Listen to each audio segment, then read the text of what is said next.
Okay बेटा, अभी तक हम क्वांटिटीज के बारे में बात कर रहे थे और टाइप, उनकी टाइप्स के बारे में हमने पढ़ा। अब हम पढ़ेंगे यूनिट के बारे में। यूनिट क्या होती है? आपने देखो सुना होगा, 9th 10th में भी आपने सुना होगा कि लेंथ की यूनिट मीटर होती है, टाइम यूनिट सेकंड होती है। ठीक है, अब वो देखो वो क्या चीज है, वो यूनिट होती क्या है। कहता है कि particular standard use to measure एक क्वांटिटी। कहता है कि ऐसा कोई पर्टिकुलर स्टैंडर्ड जिसकी हेल्प से हम किसी क्वांटिटी को मेजर कर सकते हैं। ठीक है, उसको हम क्या कहेंगे? Unit. Such that it's nature is same as of given quantity. और जो स्टैंडर्ड आपने वहां पर यूज किया बेटा, ठीक है, उसका नेचर उसकी क्वांटिटी के सेम ही होना चाहिए। ठीक है, जैसे कि मैं बात करता हूं फॉर एग्जांपल मास यूनिट का। मास यूनिट क्या है? किलोग्राम। ठीक है, अब किलोग्राम से तुम किसी दूसरी क्वांटिटी को मेजर नहीं कर सकते। किसको मेजर कर पाओगे? हमेशा मास को ही मेजर कर पाओगे। ठीक है, तो ये एक स्टैंडर्ड है कि ऐसा कोई एक साइंटिस्ट लोगों ने क्या किया, एक कोई ऑब्जेक्ट लिया, ठीक है, और उन्होंने ये डिफाइन कर दिया कि इस ऑब्जेक्ट के इक्वल अगर किसी ऑब्जेक्ट का मास है, ठीक है, तो वो कितना होगा? 1 किलोग्राम। ठीक है, तो ये पर्टिकुलर स्टैंडर्ड बना दिया कि उसके बराबर होगा तो ही हम उसको 1 किलोग्राम कहेंगे। अगर उससे कम है तो उसको किलोग्राम नहीं कहेंगे, उससे ज्यादा है तो भी उसको 1 किलोग्राम नहीं कहेंगे। ठीक है, तो ये एक पर्टिकुलर स्टैंडर्ड डिसाइड कर दिया जिसकी हेल्प से हम क्या करते हैं? मास को मेजर करते हैं। ठीक है, मीटर के लिए जैसे कि कहा जाता है कि एक रोड है, ठीक है, उस रोड की लेंथ के इक्वल अगर किसी भी ऑब्जेक्ट की लेंथ होगी तो उसकी लेंथ मीटर कहलाएगी। ठीक है, तो वो एक स्टैंडर्ड डिसाइड वहां पे कर दिया कि ये पेन है, इस पेन के इक्वल अगर कोई लेंथ के ऑब्जेक्ट होगा तो उसको हम कहेंगे कुछ भी मान लिया, फॉर एग्जांपल मीटर। ठीक है, तो वो उसकी एग्जैक्ट लेंथ इसके इक्वल ही होनी चाहिए। अगर इससे कम होगी तो भी मीटर नहीं होगा, इससे ज्यादा होगा तो भी वो 1 मीटर नहीं होगा, और ज्यादा हो जाएगा तो और कोई बिगर यूनिट का नाम उसको हम दे सकते हैं। ठीक है, अब सेकंड है, सेकंड किसकी यूनिट है? टाइम की। Second is unit of time. तो ये सब क्या है बेटा? ये यूनिट्स होती हैं। अब बात करते हैं हम किसकी? यूनिट की टाइप्स की। यूनिट की कितने टाइप की होती है यूनिट? देखिए, यूनिट भी क्वांटिटीज की तरह ही 2 टाइप्स की होती हैं। ठीक है, और वो कौन कौन सी हैं? क्वांटिटी कौन सी होती थी? Fundamental quantities. तो ऐसे जो फंडामेंटल क्वांटिटी की यूनिट होती हैं उनको हम फंडामेंटल यूनिट्स कहते हैं। ठीक है, दूसरी है ड्राइव्ड क्वांटिटीज, यानी कि जो ड्राइव्ड यूनिट, सॉरी, दूसरी टाइप क्या है इसकी? Derived units. तो जो ड्राइव्ड क्वांटिटीज होती थी उनके जो यूनिट्स होंगी उनको हम क्या कहेंगे? Derived units. ओके, चलो देखते हैं डेफिनेशन लिखे यहाँ पर। पहले बात करें किसके बारे में? फंडामेंटल क्वांटिटीज के बारे में।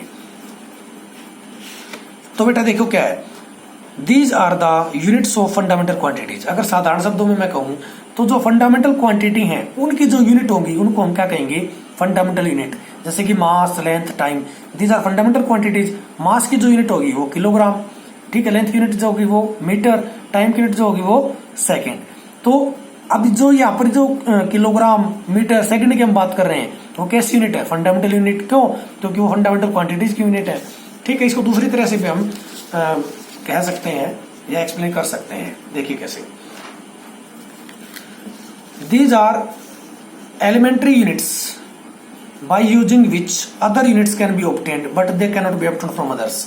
जैसा कि हमने क्वांटिटीज के बारे में बात करते थे, फंडामेंटल क्वांटिटीज कौन सी होती थी?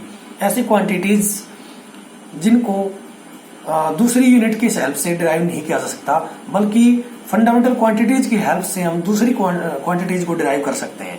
तो उसी प्रकार यूनिट भी है। कहता बेटा ये ऐसी यूनिट्स हैं जिनकी हेल्प से तुम दूसरी क्वांटिटीज की यूनिट तो प्राप्त कर सकते हो, लेकिन दूसरी क्वांटिटीज की जो यूनिट है उनसे आप फंडामेंटल क्वांटिटीज की यूनिट प्राप्त नहीं कर सकते। ठीक है, फॉर एग्जाम्पल टाइम की यूनिट अभी मैंने बताया सेकंड, मास की किलोग्राम, लेंथ की मीटर। ठीक है, तो ये सब क्या है? Fundamental units. ठीक है, और किन की यूनिट है ये? फंडामेंटल क्वांटिटीज की। ओके, अब बात आती है डिराइव्ड यूनिट्स की। तो देखिए क्या है, these are the units of derived quantities, कि ये जो यूनिट है वो डिराइव्ड क्वांटिटीज की होती है। जैसे मैं स्पीड की अगर बात कर रहा था अभी, स्पीड की यूनिट क्या होती है? मीटर पर सेकेंड। ठीक है, ये आप 7th 8th से पढ़ते आ रहे होंगे। तो अब यहाँ पर देखो स्पीड कैसी थी? डिराइव्ड क्वांटिटी थी, और जो उस डिराइव्ड क्वांटिटी की यूनिट होगी उसको हम क्या कहेंगे? Derived unit. ठीक है, अब देखो इसको डिराइव्ड क्वांटिटीज की तरह भी डिफाइन कर सकते हैं। These are the units which can be obtained by the multiplication और डिवीजन ऑफ फंडामेंटल यूनिट्स। कहता है बेटा ऐसी यूनिट्स जिनको फंडामेंटल यूनिट की हेल्प से ड्राइव किया जा सकता है, उन यूनिट्स को हम क्या कहेंगे, ड्राइव्ड यूनिट्स। ये इसको आप ये भी कह सकते हो कि ऐसे यूनिट्स जिनको फंडामेंटल यूनिट को मल्टीप्लाई या डिवाइड करके आपस में, ठीक है, उनको आपस में सभी फंडामेंटल यूनिट्स को आपस में मल्टीप्लाई या डिवाइड करके प्राप्त कर सकते हैं, ऐसे यूनिट्स को हम क्या कहेंगे, derived units. For example joule, watt, pascal, pressure की यूनिट होती है पास्कल, ठीक है, एनर्जी की यूनिट होती है क्या, जूल, पावर की यूनिट क्या होती है, वाट, ठीक है। तो ये सब क्या बेटा, कौन सी क्वांटिटीज है, सॉरी कौन सी यूनिट है, ड्राइव्ड यूनिट है। अगर मैं बात करता हूं मीटर पर सेकेंड, किसकी यूनिट है, स्पीड की, ठीक है, और स्पीड कैसी क्वांटिटी है, ड्राइव्ड क्वांटिटी है, उसकी यूनिट कैसी होगी, ड्राइव्ड यूनिट होगी, ठीक है। ओके, ये तो बात हुई यूनिट्स की टाइप की। अब हम बात करेंगे बेटा साइन कन्वेंशंस की। साइन कन्वेंशन का मतलब है कि जब हम यूनिट लिखेंगे तो हमें किन किन बातों का ऊपर ध्यान रखना होगा, ठीक है। तो देखिए first point, a unit is always written with first small letter. जो एक यूनिट है उसको हमेशा, जब यूनिट को हम लिखेंगे तो उसके फर्स्ट लेटर को हमेशा स्मॉल में लिखेंगे, ठीक है। जैसे कि मैंने अभी लेंथ की बात कर रहा हूँ, लेंथ को हम किससे कैसे लिखेंगे, LENGTH, यानी कि लेंथ की जो यूनिट होती है मीटर, तो उसको हम किससे रिप्रेजेंट करेंगे, स्मॉल m से, ठीक है। या पूरा लिखेंगे तो भी METRE। अब ये मीटर किसकी यूनिट है, लेंथ की, इसके जो फर्स्ट लेटर है उसको हमने कैसे लिखा, स्मॉल। तो ये ध्यान रखना है, जब भी यूनिट हम लिखेंगे तो उस यूनिट के फर्स्ट लेटर को हम हमेशा स्मॉल में लिखेंगे, ठीक है, स्मॉल अल्फाबेट में लिखेंगे। दूसरी चीज, symbol of the units name after any scientist are to be written with capital letters, but symbol of all other units are in small letter. अब देखो फोर्स की यूनिट क्या होती है, न्यूटन, ठीक है, फोर्स की यूनिट क्या होती है, न्यूटन। तो ऐसाक न्यूटन एक साइंटिस्ट थे, उनके नाम पर इस यूनिट का नाम रखा गया है। तो अगर कोई ऐसी यूनिट आती है तो उसके फर्स्ट लेटर को हम कैपिटल में लिखेंगे, ठीक है। उनके सम्मान में, उन साइंटिस्ट के सम्मान में या उनके रिगार्ड में हम क्या करते हैं कि उनके नाम पर जो यूनिट रखी गई है उनको हम, जो उनका फर्स्ट लेटर है उसको कैपिटल में लिखते हैं, ठीक है। ये मैंने एक एग्जांपल लिया कि फोर्स की यूनिट क्या होती है, न्यूटन, ठीक है। तो न्यूटन नाम के एक साइंटिस्ट थे, उनके रिगार्ड में फोर्स यूनिट का क्या नाम दिया गया था, न्यूटन। तो इसलिए आप न्यूटन को चाहे सिंगल एन से लिखोगे तो भी कैपिटल में लिखोगे, जब पूरा न्यूटन लिखोगे तो भी कैपिटल एन को कैपिटल में लिखेंगे। और बाकी जितनी भी यूनिट्स हैं जिनमें किसी साइंटिस्ट का नाम नहीं आता, उन सब का फर्स्ट अल्फाबेट क्या होगा, स्मॉल।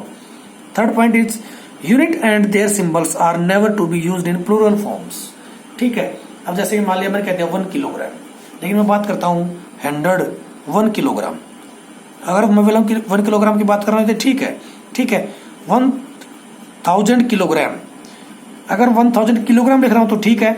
अगर मैं लिखता हूँ उसको 1000 किलोग्राम्स, ठीक है, तो ये गलत होगा, क्योंकि किसमें आगे, प्लूरल में नहीं लिख सकते, ठीक है। यूनिट है।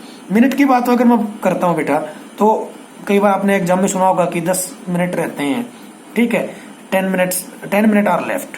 कई बार बोल देते हैं कि 10 मिनट्स आर लेफ्ट, लेकिन उसमें मिनट्स जो वर्ड है वो गलत है, क्योंकि टाइम की यूनिट क्या है वहां पे, मिनट, ठीक है। तो वहां पे हमें क्या बोलना चाहिए, 10 मिनट आर लेफ्ट। तो वहां पर हमें जो भी यूनिट हम ले रहे हैं उसका प्लूरल फॉर्म हम नहीं लेंगे, ये ध्यान रखना है। ओके, जो फोर्थ पॉइंट है वो क्या बेटा, any kind of punctuation work is never used with a unit और इट्स सिंबल। देखो जैसे कि मैंने लिख दिया किलोग्राम, अगर मैं ऐसे लिखता हूं किलोग्राम को तो ये गलत होगा। ये जो डॉट है ये क्या है यहाँ पे, पंक्चुएशन, ठीक है। पंक्चुएशन हम यूज नहीं कर सकते। कैसे लिखेंगे किलोग्राम को, ऐसे, ठीक है, कि जी को हम क्या करेंगे, कंबाइंड लिखेंगे, उनके बीच में कोई डॉट वगैरह नहीं लगाएंगे। अगर हम ऐसा लगाएंगे, डॉट वगैरह लगाएंगे तो हम क्या होंगे, गलत। ओके बेटा, फिफ्थ एंड जो लास्ट पॉइंट है इसका, वो क्या कहता है, while writing unit of A quantity, मैं यहां पर लिख देता हूं, while writing unit of A quantity, the number solidus in it should be minimum। देखिए बेटा इसका मतलब क्या है, सॉलिडस का मतलब क्या है यहाँ पे, देखिए अगर मैं बात करता हूं एक्सेलरेशन की, तो आपको पता है किसके इक्वल होता है, change in velocity per unit time, ठीक है। एक्सेलरेशन किसके इक्वल होता है, change in velocity per unit time. अब देखो यहाँ पे वेलोसिटी एक प्रकार की क्या है, यहाँ पर वेलोसिटी, वेलोसिटी की यूनिट, अब वेलोसिटी किसके इक्वल होती है आपको पता है, डिस्प्लेसमेंट अपॉन में टाइम। ये क्या आ गया आपकी वेलोसिटी, ये क्या आपकी वेलोसिटी, और टोटल के बेटे में टाइम, ठीक है। टोटल के बेटे में फिर से क्या है, टाइम। तो आप इसको ऐसे नहीं लिखोगे, इसकी यूनिट लिखोगे तो इसके अकॉर्डिंग क्या लिखोगे, मीटर पर सेकेंड, ठीक है। हम ऐसा नहीं लिख सकते, ये जो सिंबल है ये क्या है, सोलिडस, ठीक है। सिंबल्स को हम क्या कहेंगे यहाँ पे, सोलिडस। बल्कि इसको हम कैसे लिखेंगे बेटा, डिस्प्लेसमेंट अपॉन में टाइम इनटू टाइम, ठीक है। तो देखिए डिस्प्लेसमेंट की यूनिट क्या आती है, मीटर, और टाइम यूनिट क्या आती है, सेकंड इनटू सेकंड, क्योंकि 2 बार टाइम दिया गया है, क्या आ गई, मीटर पर सेकंड स्क्वायर। तो ये ध्यान रखना बेटा कि इसके अंदर सोलिडस ज्यादा बार यूज ना हो, कम से कम बार यूज हो यूनिट को लिखते टाइम, ठीक है। तो ये चीज आपको ध्यान रखनी है। ये तो थी किसकी बात, साइन कन्वेंशन की, ठीक है। अब रिक्वायरमेंट की हम बात करेंगे कि यूनिट के लिए क्या रिक्वायरमेंट होती है, वो नेक्स्ट वीडियो में। Thank you.